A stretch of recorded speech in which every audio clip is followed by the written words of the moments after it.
爸爸，我还要吃。小长毛，你今天吃太多了，不能再吃了。可是今天不吃，明天就坏掉了呀。没关系，喜欢的东西放在冰箱就可以保鲜了。宝贝，这个不是你的娃娃吗？怎么放在冰箱里了呀？因为之前爸爸说过，喜欢的东西放在冰箱里面就可以保鲜啦。傻孩子。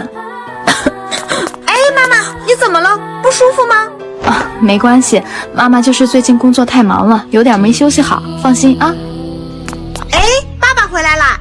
哎，宝贝儿，妈妈还没回来吗？我让妈妈先去休息了。爸爸，你喝了这杯水，也去休息吧。爸爸妈妈，我最喜欢你们了。点个关注吧。